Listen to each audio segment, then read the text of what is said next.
শ্রীরাম যখন সুগ্রীবের সাথে মাতা সীতাকে খোঁজার জন্য ভ্রমণ করছিলেন, তখন সুগ্রীবের ভৌগোলিক জ্ঞান দেখে শ্রীরাম হতবাক হয়ে গেলেন।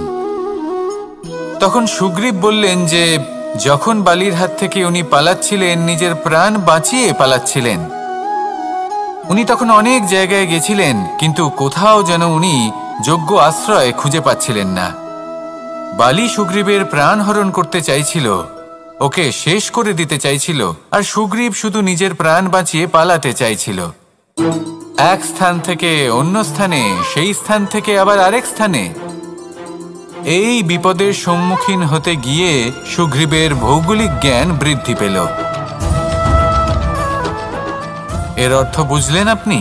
যে জীবনে যখন সমস্যা আসে, জটিলতা আসে, সেটা দেখে আমরা ত্রস্ত হয়ে পড়ি, দুঃখী হয়ে পড়ি যে এমনটা আমার সাথে কেনই বা হচ্ছে। কিন্তু দুঃখী হওয়ার কোনো প্রয়োজন নেই, কারণ এই সমস্যা আমাদের কিছু শিক্ষা দেওয়ার জন্যই আসে। সেই শিক্ষা লাভ করা খুবই প্রয়োজনীয়। সেই শিক্ষার দিকে নিজের মনোনিবেশ করুন, সেই শিক্ষা আত্মস্থ করুন, জীবনে অগ্রসর হন, আর আমার সাথে ভালোবেসে বলুন, রাধা রাধা। অত্যন্ত শ্রেষ্ঠ একটা কথা আছে, যদি একটা দরজা বন্ধ হয় তাহলে ঈশ্বর নিজে আমাদের জন্য আরেকটা দরজা খুলে দেন। কিন্তু কিছু মানুষ আছেন যারা এটা ভাবেন যে আমার সাথে তো এরকম হলোই না, আমাদের জন্য তো কোনো নতুন দরজা খুলল না, কোনো নতুন পথ আমরা খুঁজে পেলাম না। সেই বিষয়ে আমরা চিন্তা করি, দুঃখ পাই যে এরকম কেন হলো। কখনো কখনো নতুন দরজা উন্মুক্ত হয়, কিন্তু পুরনো যে বন্ধ দরজা আছে তার সামনেই আমরা দুঃখী হয়ে বসে থাকি, আর এমন ভাবে বসে থাকি যে নতুন দরজার দিকে আমাদের চোখই যায় না।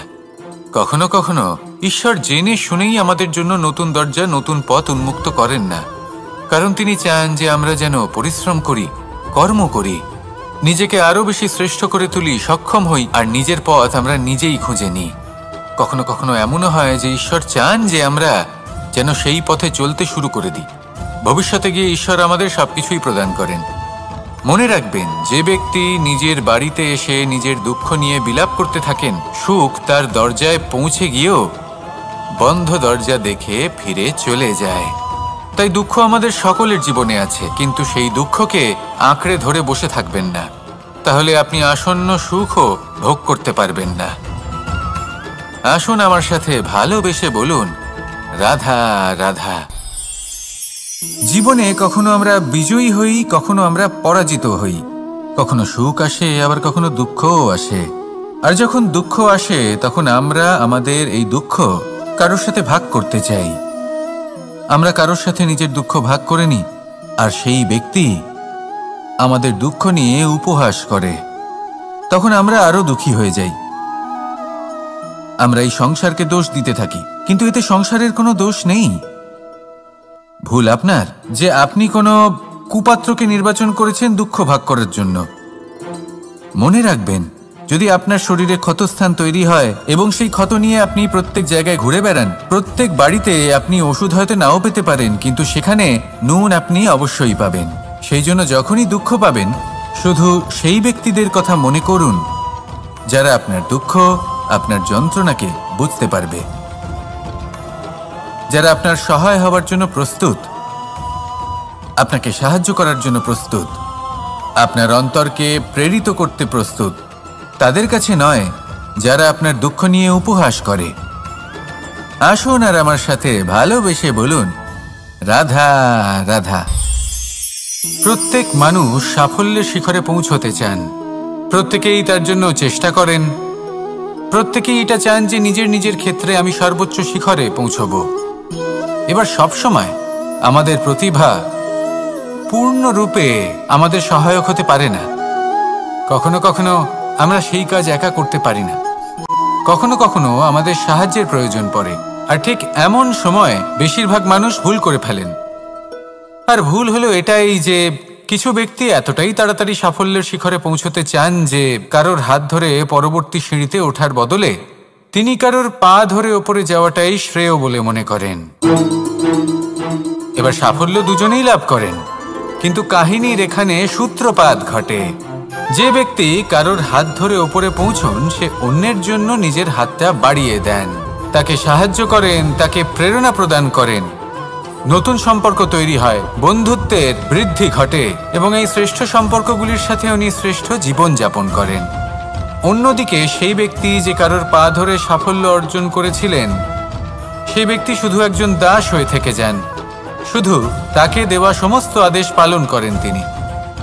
তার নিজের কোনো ব্যক্তিত্ব গড়ে ওঠে না। সেই জন্য আপনি যখনই সাফল্যের পথে অগ্রসর হচ্ছেন, তখন পথ নির্বাচন সঠিকভাবে করুন, কারণ সাফল্যের ঊর্ধ্বেও একটি অন্য জীবন আছে।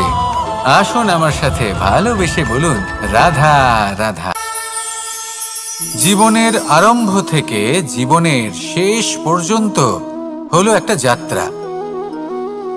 আর এই যে যাত্রা, সেই যাত্রা পথের মাঝেও আমরা অনেক নতুন যাত্রা নির্ধারিত করি, অন্য অনেক লক্ষ্য লাভ করি। এবার প্রশ্ন হলো যে লক্ষ্য বেশি গুরুত্বপূর্ণ নাকি যাত্রা?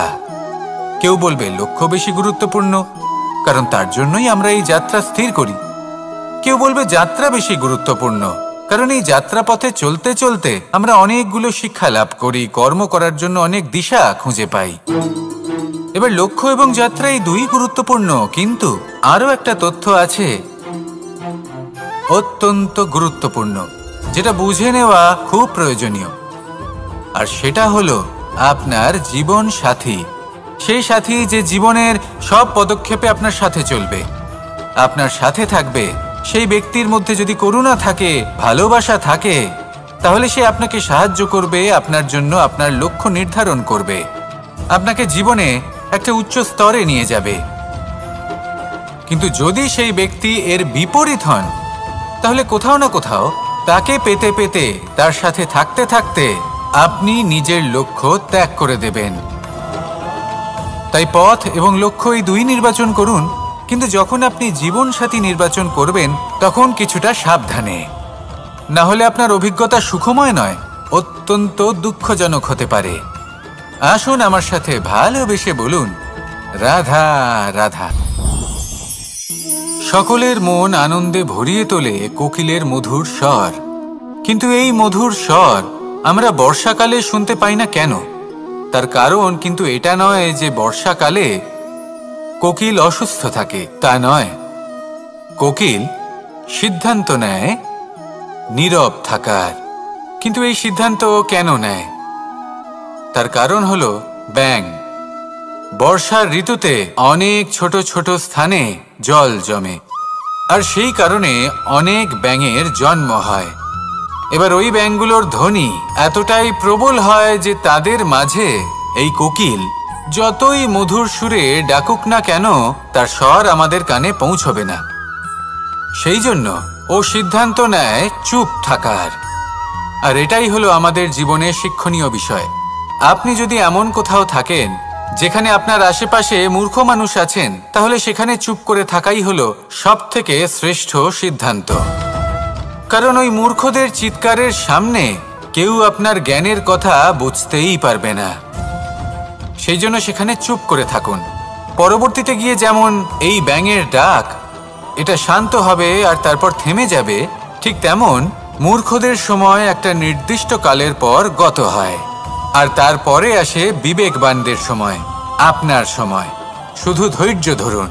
আসুন আর আমার সাথে ভালোবেসে বলুন, রাধা রাধা। মস্তিষ্কের মেধা প্রত্যেক মানুষের কাছেই আছে। এর বর্গীকরণ করা সম্ভব তিনটি স্তরে: নিম্ন, মধ্য এবং উচ্চ। এবার সেই ব্যক্তি যার মস্তিষ্ক মেধা নিম্ন স্তরের, তিনি কোন বিষয়ে কথা বলেন, কোন বিষয়ে আলোচনা করেন, কি কি সেই বিষয় যা নিয়ে এনারা ভাবেন? লেনদেন, লাভ ক্ষতি, সম্পর্ক ভাঙা গড়া, জীবনের এই ছোট ছোট বিষয়গুলি। এর ঊর্ধ্বে এনাদের কথা এবং ভাবনা যায়ই না। এবার যে ব্যক্তি এমন হন যার মস্তিষ্ক মেধা মধ্যস্তরের, সেই ব্যক্তি কি করেন, কোন বিষয়ে কথা বলেন? জীবনের ঘটনাগুলির বিষয়ে কথা বলেন। কি হয়েছিল, কিভাবে হয়েছিল, কিভাবে সেটা আরো বেশি শ্রেষ্ঠ করে তোলা সম্ভব। আর সেই ব্যক্তি যাদের মস্তিষ্ক মেধা উচ্চ স্তরে থাকে, তারা কি নিয়ে ভাবেন, তারা কি নিয়ে আলোচনা করতে থাকেন? তিনি ভাবেন যে কিভাবে নিজের চিন্তা ভাবনা আরো বেশি শ্রেষ্ঠ করে তোলা সম্ভব। তিনি ভাবেন যে কিভাবে আমরা নিজেদের অপগুণগুলিকে দূর করে দিতে পারি, কারণ সেটা করতে পারলে জীবন আপনা থেকেই শ্রেষ্ঠ হয়ে উঠবে। মস্তিষ্ক মেধা আমাদের সবার কাছে আছে।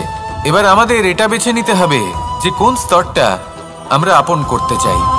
যদি আজকের এই মুহূর্তে আপনি নিম্ন স্তরেও থাকেন, তাহলে তা মেনে নিন, চিন্তার কোনো বিষয় নেই।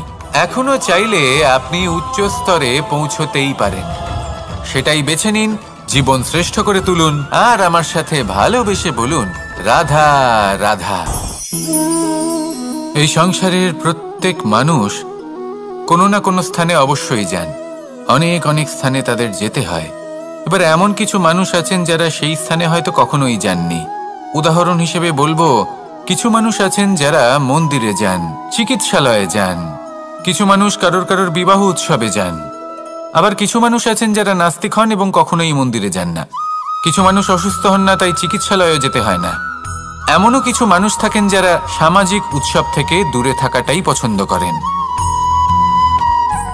যে কোনো মানুষ হোক, যা কিছুই তার চয়ন হোক না কেন, প্রত্যেক মানুষকে একটি স্থানে অবশ্যই যেতে হয়।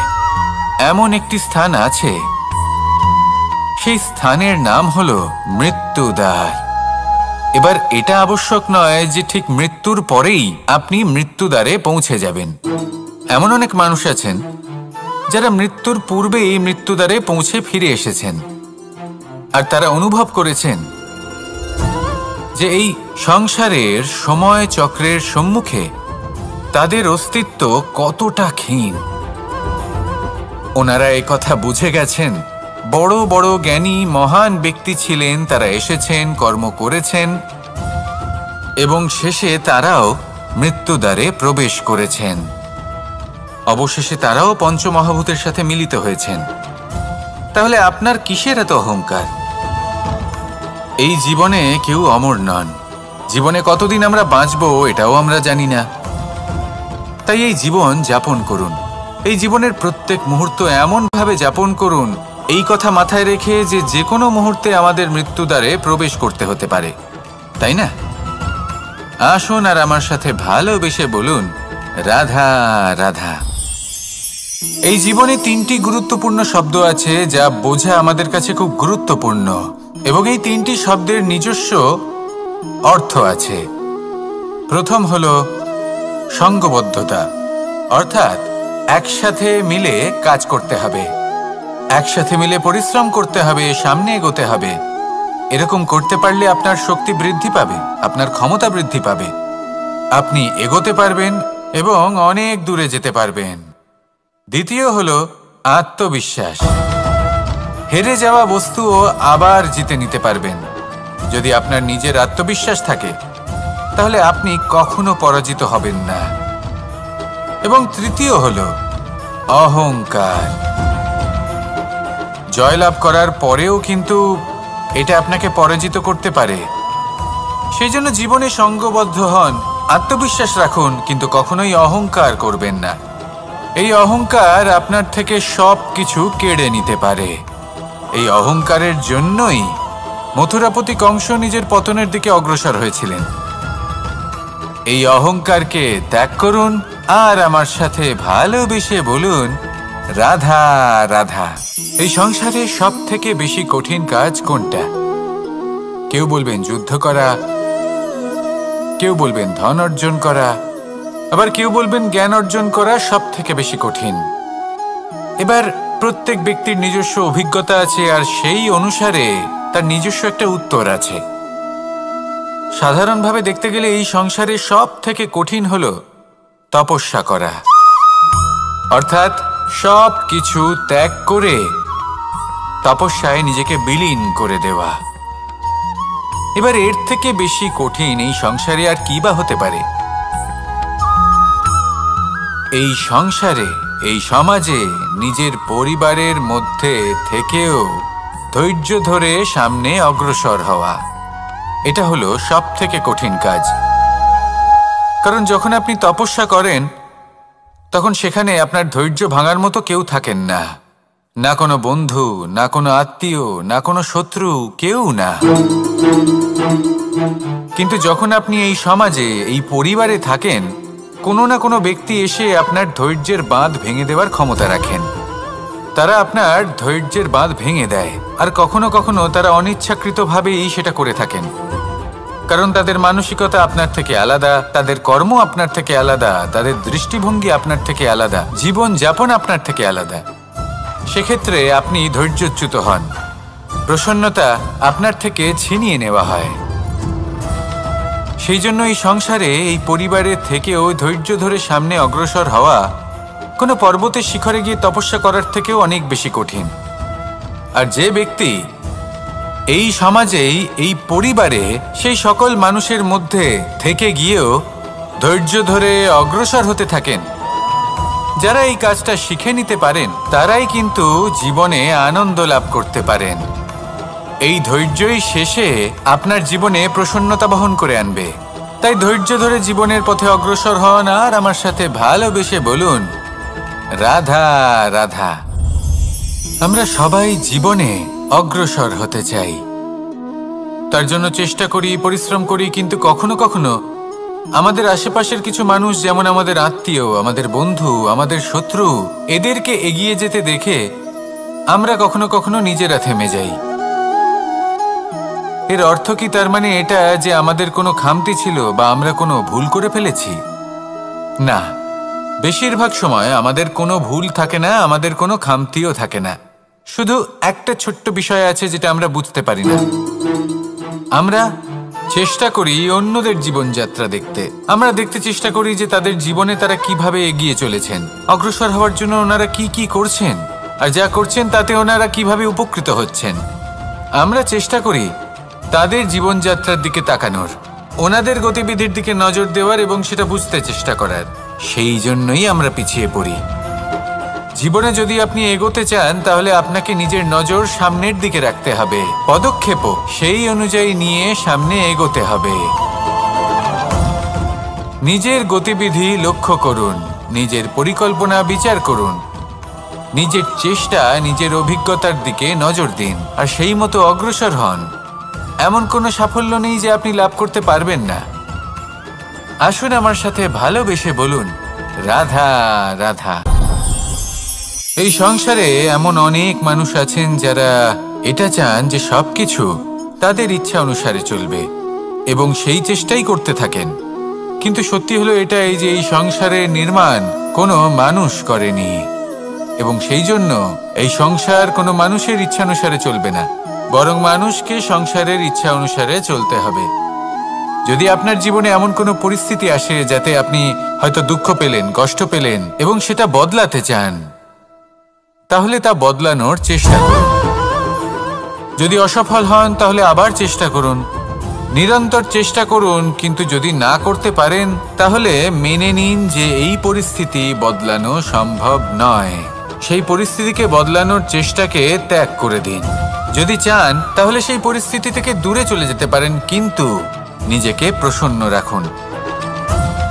আপনার এই শরীর, এই মন, এই জীবন আপনি লাভ করেছেন, তাই আপনার কর্তব্য হলো নিজের যত্ন নেওয়া, নিজেকে প্রসন্ন রাখা। আপনি যদি নিজেকে প্রসন্ন রাখেন তাহলেই এই সংসারকে আপনি প্রসন্ন রাখতে চেষ্টা করতে পারবেন। তাহলে প্রসন্ন থাকুন আর মনে এই প্রসন্নতা নিয়ে বলুন, রাধা রাধা।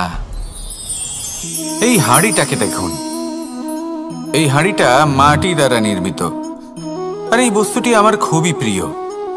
ছোটবেলায় মা এই হাঁড়িতেই মাখন বানিয়ে রাখতেন, কিন্তু যেই আমি সুযোগ পেতাম আমি সেই হাঁড়ি ভেঙে সমস্ত মাখন খেয়ে ফেলতাম।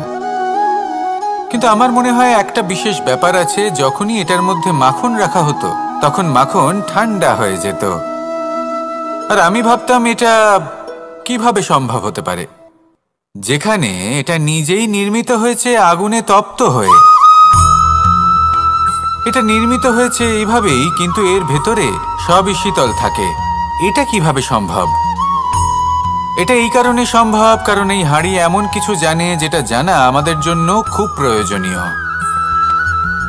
যার জন্ম হয়েছে মাটি থেকে, যার ভবিষ্যৎ হলো মাটি, আর ভেঙে যাওয়ার পরে যা কি সেই মাটিতেই মিশে যেতে হবে, তার নিজের অন্তরে অহংবোধের উত্তাপ ধরে রেখে কি লাভ? এটাই হলো জীবনের একটি সার কথা, যেটা আমাদের সকলকে বুঝতেই হবে, শিখতে হবে, যাপন করতে হবে।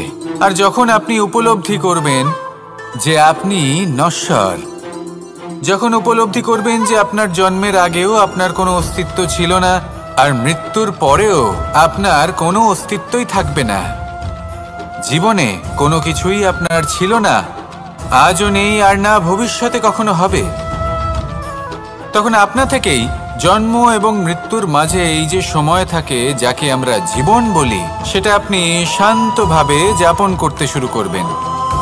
সেই জন্য জীবনে কখনোই অহংকার করবেন না, শুধু শুরু এবং শেষের কথা মনে রাখবেন।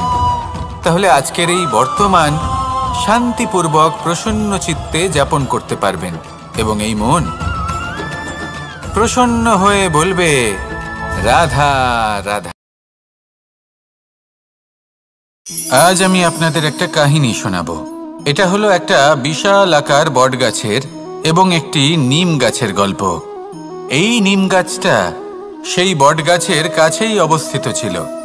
একদিন কয়েকজন কাঠুরে বনে প্রবেশ করলেন। তাদের দেখে এই নিম গাছ খুব ভয়ভীত হয়ে পড়ল ও সেই বটগাছের কাছে সাহায্য চাইল। বলল যে, হে বটগাছ, আমাকে সাহায্য করুন, আপনার এই শাখা প্রশাখা দ্বারা আমাকে ঢেকে রাখুন, যাতে এই কাঠুরেরা আমাকে দেখতে না পান আর আমি বেঁচে যাই। কিন্তু সেই বটগাছ ছিল অসম্ভব অহংকারী। নিজের অহংকারে সে মত্ত হয়েছিল। সে না ওকে উত্তর দিল আর না ওকে সাহায্য করল। সেই কাঠুরেগণ এলেন, নিম গাছটা কাটলেন আর চলে গেলেন। কিছুদিন পরে আবার সেই কাঠুরেগণ সেই বনে এলেন আর এইবার তাদের কুঠার দ্বারা বটগাছে আঘাত করতে শুরু করলেন। এই প্রহার সহ্য করতে করতে বটগাছটি দেখল ও বুঝতে পারল যে সেই কুঠারগুলি নির্মিত হয়েছে সেই নিম গাছের ডাল দিয়েই। এবার এই ভুলটাই বেশিরভাগ মানুষই করে বসেন, বিশেষ করে তখন যখন তার কাছে শক্তি থাকে, সাফল্য আসে। নিজের অহংকারে মত্ত হয়ে দুর্বল ব্যক্তিকে আঘাত করে, তাদের কষ্ট দেয়। কখনো এটা ভাবে না যে ভবিষ্যতে এরাই তাদের পতনের কারণ হতে পারে। তাই যদি আপনার কাছে শক্তি থাকে আর আপনি সাফল্য লাভ করতে থাকেন, তাহলে নিজেকে শান্ত করুন এবং এই অহংকারকে ত্যাগ করুন।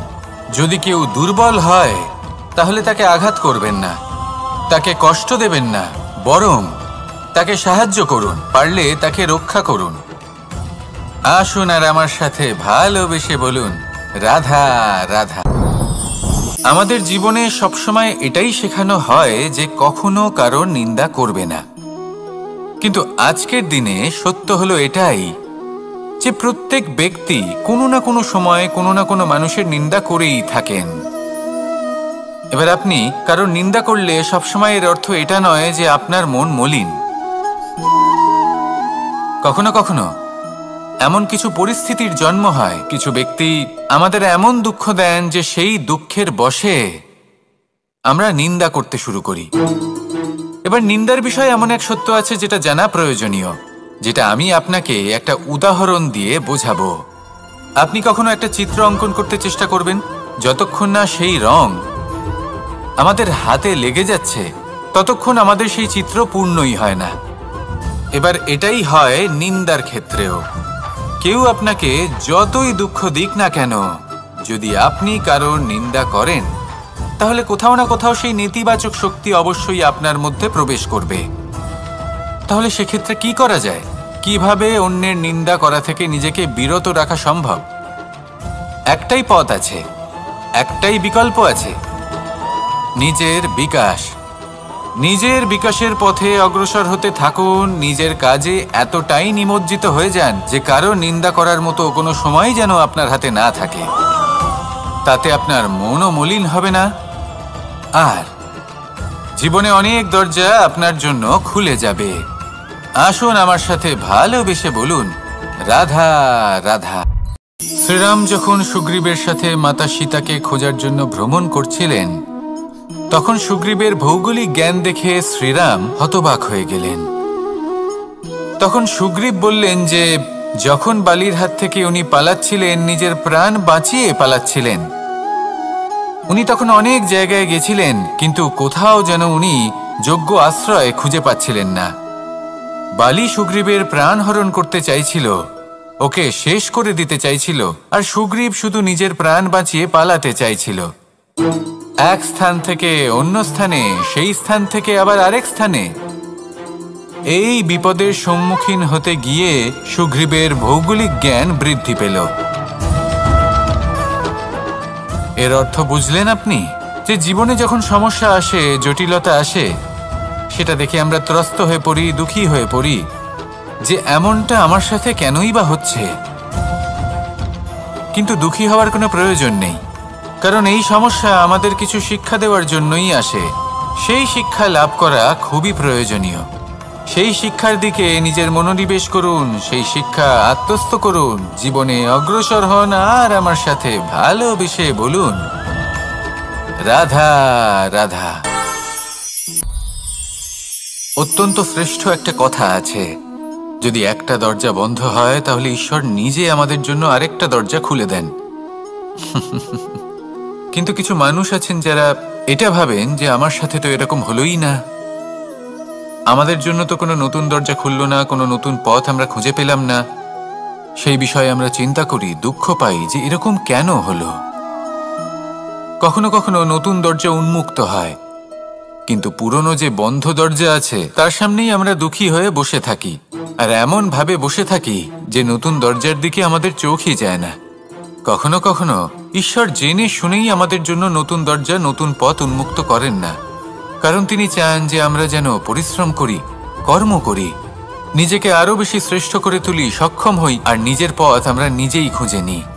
কখনো কখনো এমনও হয় যে ঈশ্বর চান যে আমরা যেন সেই পথে চলতে শুরু করে দিই। ভবিষ্যতে গিয়ে ঈশ্বর আমাদের সবকিছুই প্রদান করেন। মনে রাখবেন, যে ব্যক্তি নিজের বাড়িতে এসে নিজের দুঃখ নিয়ে বিলাপ করতে থাকেন, সুখ তার দরজায় পৌঁছে গিয়েও বন্ধ দরজা দেখে ফিরে চলে যায়। তাই দুঃখ আমাদের সকলের জীবনে আছে, কিন্তু সেই দুঃখকে আঁকড়ে ধরে বসে থাকবেন না, তাহলে আপনি আসন্ন সুখও ভোগ করতে পারবেন না। আসুন আমার সাথে ভালোবেসে বলুন রাধা রাধা। জীবনে কখনো আমরা বিজয়ী হই, কখনো আমরা পরাজিত হই, কখনো সুখ আসে, আবার কখনো দুঃখও আসে।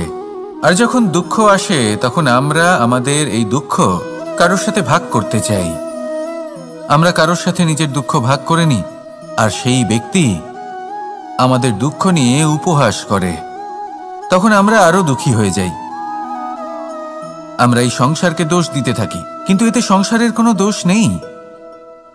ভুল আপনার যে আপনি কোনো কুপাত্রকে নির্বাচন করেছেন দুঃখ ভাগ করার জন্য। মনে রাখবেন, যদি আপনার শরীরে ক্ষতস্থান তৈরি হয় এবং সেই ক্ষত নিয়ে আপনি প্রত্যেক জায়গায় ঘুরে বেড়ান, প্রত্যেক বাড়িতে আপনি ওষুধ হয়তো নাও পেতে পারেন, কিন্তু সেখানে নুন আপনি অবশ্যই পাবেন। সেই জন্য যখনই দুঃখ পাবেন, শুধু সেই ব্যক্তিদের কথা মনে করুন যারা আপনার দুঃখ, আপনার যন্ত্রণাকে বুঝতে পারবে, যারা আপনার সহায় হওয়ার জন্য প্রস্তুত, আপনাকে সাহায্য করার জন্য প্রস্তুত, আপনার অন্তরকে প্রেরিত করতে প্রস্তুত। তাদের কাছে নয় যারা আপনার দুঃখ নিয়ে উপহাস করে। আসুন আর আমার সাথে ভালোবেসে বলুন রাধা রাধা। প্রত্যেক মানুষ সাফল্যের শিখরে পৌঁছতে চান, প্রত্যেকেই তার জন্য চেষ্টা করেন, প্রত্যেকেই এটা চান যে নিজের নিজের ক্ষেত্রে আমি সর্বোচ্চ শিখরে পৌঁছব। এবার সবসময় আমাদের প্রতিভা পূর্ণরূপে আমাদের সহায়ক হতে পারে না।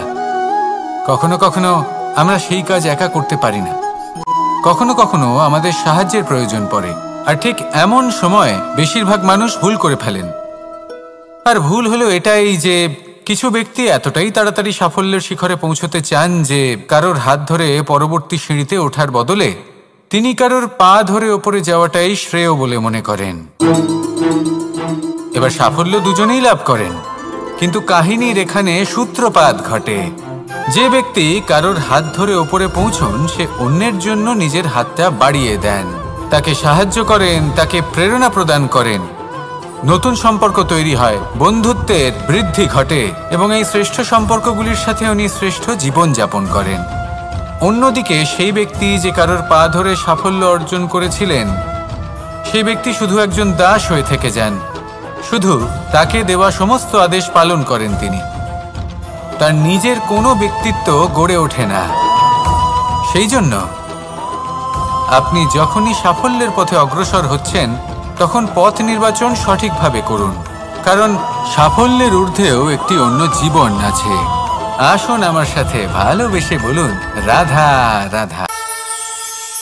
জীবনের আরম্ভ থেকে জীবনের শেষ পর্যন্ত হলো একটা যাত্রা। আর এই যে যাত্রা, সেই যাত্রা পথের মাঝেও আমরা অনেক নতুন যাত্রা নির্ধারিত করি, অন্য অনেক লক্ষ্য লাভ করি। এবার প্রশ্ন হলো যে লক্ষ্য বেশি গুরুত্বপূর্ণ নাকি যাত্রা? কেউ বলবে লক্ষ্য বেশি গুরুত্বপূর্ণ, কারণ তার জন্যই আমরা এই যাত্রা স্থির করি। কেউ বলবে যাত্রা বেশি গুরুত্বপূর্ণ, কারণ এই যাত্রা পথে চলতে চলতে আমরা অনেকগুলো শিক্ষা লাভ করি, কর্ম করার জন্য অনেক দিশা খুঁজে পাই। এবার লক্ষ্য এবং যাত্রা এই দুই গুরুত্বপূর্ণ, কিন্তু আরো একটা তথ্য আছে অত্যন্ত গুরুত্বপূর্ণ, যেটা বুঝে নেওয়া খুব প্রয়োজনীয়। আর সেটা হলো আপনার জীবন সাথী। সেই সাথী যে জীবনের সব পদক্ষেপে আপনার সাথে চলবে, আপনার সাথে থাকবে। সেই ব্যক্তির মধ্যে যদি করুণা থাকে, ভালোবাসা থাকে, তাহলে সে আপনাকে সাহায্য করবে, আপনার জন্য আপনার লক্ষ্য নির্ধারণ করবে, আপনাকে জীবনে একটা উচ্চ স্তরে নিয়ে যাবে।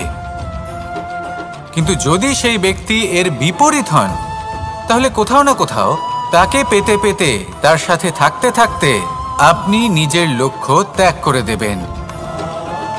তাই পথ এবং লক্ষ্য এই দুই নির্বাচন করুন, কিন্তু যখন আপনি জীবন সাথী নির্বাচন করবেন তখন কিছুটা সাবধানে, না হলে আপনার অভিজ্ঞতা সুখময় নয়, অত্যন্ত দুঃখজনক হতে পারে। আসুন আমার সাথে ভালোবেসে বলুন, রাধা রাধা। সকলের মন আনন্দে ভরিয়ে তোলে কোকিলের মধুর স্বর, কিন্তু এই মধুর স্বর আমরা বর্ষাকালে শুনতে পাই না কেন? তার কারণ কিন্তু এটা নয় যে বর্ষাকালে কোকিল অসুস্থ থাকে, তা নয়। কোকিল সিদ্ধান্ত নেয় নীরব থাকার, কিন্তু এই সিদ্ধান্ত কেন নেয়? তার কারণ হলো ব্যাঙ। বর্ষার ঋতুতে অনেক ছোট ছোট স্থানে জল জমে, আর সেই কারণে অনেক ব্যাঙের জন্ম হয়। এবার ওই ব্যাঙগুলোর ধ্বনি এতটাই প্রবল হয় যে তাদের মাঝে এই কোকিল যতই মধুর সুরে ডাকুক না কেন, তার স্বর আমাদের কানে পৌঁছবে না। সেই জন্য ও সিদ্ধান্ত নেয় চুপ থাকার। আর এটাই হলো আমাদের জীবনে শিক্ষণীয় বিষয়। আপনি যদি এমন কোথাও থাকেন যেখানে আপনার আশেপাশে মূর্খ মানুষ আছেন, তাহলে সেখানে চুপ করে থাকাই হলো সবথেকে শ্রেষ্ঠ সিদ্ধান্ত। কারণ ওই মূর্খদের চিৎকারের সামনে কেউ আপনার জ্ঞানের কথা বুঝতেই পারবে না। সেই জন্য সেখানে চুপ করে থাকুন। পরবর্তীতে গিয়ে যেমন এই ব্যাঙের ডাক, এটা শান্ত হবে আর তারপর থেমে যাবে, ঠিক তেমন মূর্খদের সময় একটা নির্দিষ্ট কালের পর গত হয়, আর তারপরে আসে বিবেকবানদের সময়, আপনার সময়। শুধু ধৈর্য ধরুন। আসুন আর আমার সাথে ভালোবেসে বলুন, রাধা রাধা। মস্তিষ্কের মেধা প্রত্যেক মানুষের কাছেই আছে। এর বর্গীকরণ করা সম্ভব তিনটি স্তরে: নিম্ন, মধ্য এবং উচ্চ। এবার সেই ব্যক্তি যার মস্তিষ্ক মেধা নিম্ন স্তরের, তিনি কোন বিষয়ে কথা বলেন, কোন বিষয়ে আলোচনা করেন, কি কি সেই বিষয় যা নিয়ে এনারা ভাবেন? লেনদেন, লাভ ক্ষতি, সম্পর্ক ভাঙা গড়া, জীবনের এই ছোট ছোট বিষয়গুলি। এর ঊর্ধ্বে এনাদের কথা এবং ভাবনা যায়ই না। এবার যে ব্যক্তি এমন হন যার মস্তিষ্ক মেধা মধ্যস্তরের, সেই ব্যক্তি কি করেন, কোন বিষয়ে কথা বলেন? জীবনের ঘটনাগুলির বিষয়ে কথা বলেন। কি হয়েছিল, কিভাবে হয়েছিল, কিভাবে সেটা আরো বেশি শ্রেষ্ঠ করে তোলা সম্ভব। আর সেই ব্যক্তি যাদের মস্তিষ্ক মেধা উচ্চ স্তরে থাকে তারা কি নিয়ে ভাবেন, তারা কি নিয়ে আলোচনা করতে থাকেন? তিনি ভাবেন যে কিভাবে নিজের চিন্তা ভাবনা আরো বেশি শ্রেষ্ঠ করে তোলা সম্ভব। তিনি ভাবেন যে কিভাবে আমরা নিজেদের অপগুণগুলিকে দূর করে দিতে পারি, কারণ সেটা করতে পারলে জীবন আপনা থেকেই শ্রেষ্ঠ হয়ে উঠবে। মস্তিষ্ক মেধা আমাদের সবার কাছে আছে। এবার আমাদের এটা বেছে নিতে হবে যে কোন স্তরটা আমরা আপন করতে চাই। যদি আজকের এই মুহূর্তে আপনি নিম্ন স্তরেও থাকেন তাহলে তা মেনে নিন, চিন্তার কোনো বিষয় নেই। এখনো চাইলে আপনি উচ্চ স্তরে পৌঁছতেই পারেন। সেটাই বেছে নিন, জীবন শ্রেষ্ঠ করে তুলুন আর আমার সাথে ভালোবেসে বলুন রাধা রাধা। এই সংসারের প্রত্যেক মানুষ কোনো না কোনো স্থানে অবশ্যই যান, অনেক অনেক স্থানে তাদের যেতে হয়। এবার এমন কিছু মানুষ আছেন যারা সেই স্থানে হয়তো কখনোই যাননি। উদাহরণ হিসেবে বলবো, কিছু মানুষ আছেন যারা মন্দিরে যান, চিকিৎসালয়ে যান, কিছু মানুষ কারোর কারোর বিবাহ উৎসবে যান, আবার কিছু মানুষ আছেন যারা নাস্তিক হন এবং কখনোই মন্দিরে যান না। কিছু মানুষ অসুস্থ হন না, তাই চিকিৎসালয়ে যেতে হয় না। এমনও কিছু মানুষ থাকেন যারা সামাজিক উৎসব থেকে দূরে থাকাটাই পছন্দ করেন। যে কোনো মানুষ হোক, যা কিছুই তার চয়ন হোক না কেন, প্রত্যেক মানুষকে একটি স্থানে অবশ্যই যেতে হয়। এমন একটি স্থান আছে, সেই স্থানের নাম হলো মৃত্যুদ্বার। এবার এটা আবশ্যক নয় যে ঠিক মৃত্যুর পরেই আপনি মৃত্যুদ্বারে পৌঁছে যাবেন। এমন অনেক মানুষ আছেন যারা মৃত্যুর পূর্বেই মৃত্যুদ্বারে পৌঁছে ফিরে এসেছেন, আর তারা অনুভব করেছেন যে এই সংসারের সময় চক্রের সম্মুখে তাদের অস্তিত্ব কতটা ক্ষীণ। ওনারা এই কথা বুঝে গেছেন। বড় বড় জ্ঞানী মহান ব্যক্তি ছিলেন, তারা এসেছেন, কর্ম করেছেন এবং শেষে তারাও মৃত্যুদ্বারে প্রবেশ করেছেন। অবশেষে তারাও পঞ্চমহাভূতের সাথে মিলিত হয়েছেন। তাহলে আপনার কিসের এত অহংকার? এই জীবনে কেউ অমর নন। জীবনে কতদিন আমরা বাঁচবো এটাও আমরা জানি না। তাই এই জীবন যাপন করুন। এই জীবনের প্রত্যেক মুহূর্ত এমনভাবে যাপন করুন, এই কথা মাথায় রেখে যে যে কোনো মুহূর্তে আমাদের মৃত্যুদ্বারে প্রবেশ করতে হতে পারে, তাই না? আসুন আর আমার সাথে ভালোবেসে বলুন রাধা রাধা। এই জীবনে তিনটি গুরুত্বপূর্ণ শব্দ আছে যা বোঝা আমাদের কাছে খুব গুরুত্বপূর্ণ, এবং এই তিনটি শব্দের নিজস্ব অর্থ আছে। প্রথম হলো সঙ্গবদ্ধতা, অর্থাৎ একসাথে মিলে কাজ করতে হবে, একসাথে মিলে পরিশ্রম করতে হবে, সামনে এগোতে হবে। এরকম করতে পারলে আপনার শক্তি বৃদ্ধি পাবে, আপনার ক্ষমতা বৃদ্ধি পাবে, আপনি এগোতে পারবেন এবং অনেক দূরে যেতে পারবেন। দ্বিতীয় হলো আত্মবিশ্বাস। হেরে যাওয়া বস্তুও আবার জিতে নিতে পারবেন। যদি আপনার নিজের আত্মবিশ্বাস থাকে তাহলে আপনি কখনো পরাজিত হবেন না। এবং তৃতীয় হলো অহংকার। জয়লাভ করার পরেও কিন্তু এটা আপনাকে পরাজিত করতে পারে। সেই জন্য জীবনে সঙ্গবদ্ধ হন, আত্মবিশ্বাস রাখুন, কিন্তু কখনোই অহংকার করবেন না। এই অহংকার আপনার থেকে সব কিছু কেড়ে নিতে পারে। এই অহংকারের জন্যই মথুরাপতি কংস নিজের পতনের দিকে অগ্রসর হয়েছিলেন। এই অহংকারকে ত্যাগ করুন আর আমার সাথে ভালোবেসে বলুন রাধা রাধা। এই সংসারে সব থেকে বেশি কঠিন কাজ কোনটা? কেউ বলবেন যুদ্ধ করা, কেউ বলবেন ধন অর্জন করা, আবার কেউ বলবেন জ্ঞান অর্জন করা সব থেকে বেশি কঠিন। এবার প্রত্যেক ব্যক্তির নিজস্ব অভিজ্ঞতা আছে আর সেই অনুসারে তার নিজস্ব একটা উত্তর আছে। সাধারণভাবে দেখতে গেলে এই সংসারে সব থেকে কঠিন হলো তপস্যা করা, অর্থাৎ সব কিছু ত্যাগ করে তপস্যায় নিজেকে বিলীন করে দেওয়া। এবার এর থেকে বেশি কঠিন এই সংসারে আর কি বা হতে পারে? এই সংসারে, এই সমাজে নিজের পরিবারের মধ্যে থেকেও ধৈর্য ধরে সামনে অগ্রসর হওয়া, এটা হলো সবথেকে কঠিন কাজ। কারণ যখন আপনি তপস্যা করেন তখন সেখানে আপনার ধৈর্য ভাঙার মতো কেউ থাকেন না, না কোনো বন্ধু, না কোনো আত্মীয়, না কোনো শত্রু, কেউ না। কিন্তু যখন আপনি এই